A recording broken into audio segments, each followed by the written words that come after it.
Halo teman, pinjaman kedua isi cash gagal, ini solusi terbaiknya.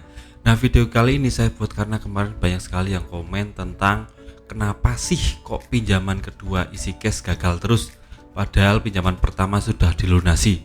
Nah, apa penyebabnya dan bagaimana solusinya akan saya jelaskan di video kali ini, jadi mau simak video ini sampai habis ya. Yang pertama, untuk penyebabnya apa? Nah, kita tahu EasyCash adalah aplikasi yang langsung memberikan limit besar pada saat kita melakukan pendaftaran. Jadi ini akan menjadi indikasi kuat jika kita akan diberi keleluasaan untuk meminjam. Tapi untuk pinjaman pertama biasanya akan lancar. Untuk itu kita harus perhatikan yang namanya waktu pembayaran. Nah, ini sangat penting sekali ya teman.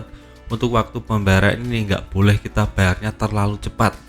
Misalnya nih, kita ada tagihan 1 juta, pembayarannya 3 bulan. Nah, dalam 1 bulan kita langsung lunasi dan berharap limitnya bertambah besar dan langsung mengajukan pinjaman lagi. Itu biasanya limitnya akan malah turun drastis ya teman. Kenapa kok seperti itu? Karena sistem dari EasyCash ini menyatakan seperti itu. Jadi tidak sesuai dengan ketentuan mereka.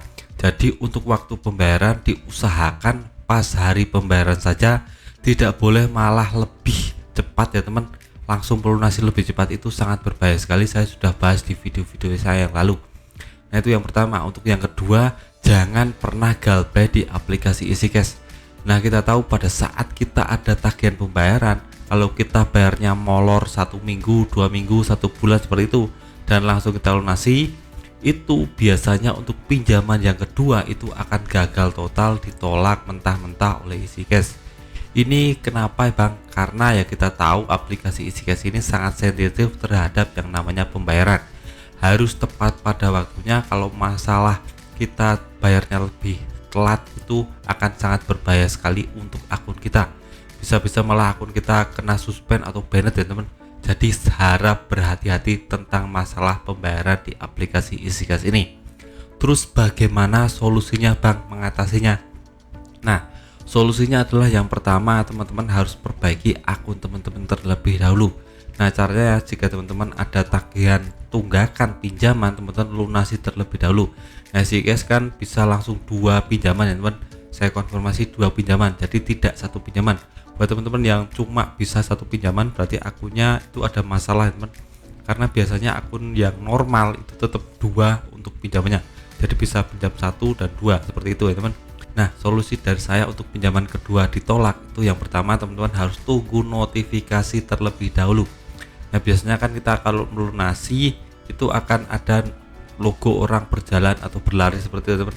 Nah, teman-teman tunggu saja.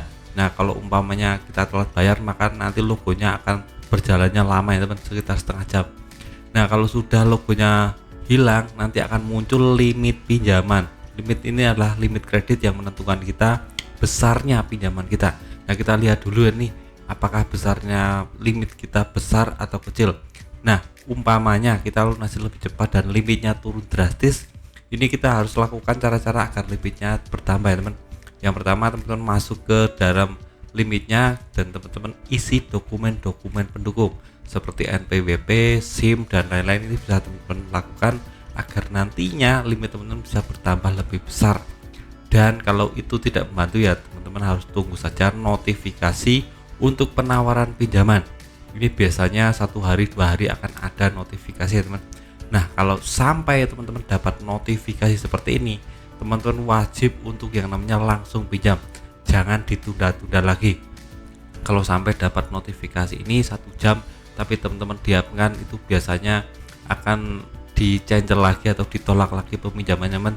Jadi teman-teman perhatikan kalau ada notifikasi dari yang namanya aplikasi EasyCash, langsung cepat-cepat pinjam, jangan pernah ditunda. Seperti itu solusinya. Terus jika ini juga tidak bisa, teman-teman coba untuk kontak customer service dari EasyCash. Nah, ini solusi terbaik karena aplikasi EasyCash ini aplikasi yang sedang berkembang, jadi mungkin sistemnya tidak sebaik Akulaku dan Kredivo. Jadi mungkin ada miss error dari sistemnya atau bagaimana. Yang jelas jika teman-teman ada kendala seputar pendaftaran, pencairan atau yang lainnya, teman-teman bisa langsung kontak customer service dari EasyCash. Bisa langsung live chat. Ini ada di pengaturan di akun ya teman-teman, bisa cek saja atau malah langsung telepon customer service juga bisa kalau teman-teman butuhnya mendadak atau urgent. Ini sangat penting karena kita nggak tahu apakah aplikasi kita normal atau sehat, apakah kredit poin kita berada di poin yang benar atau tidak untuk meminjam.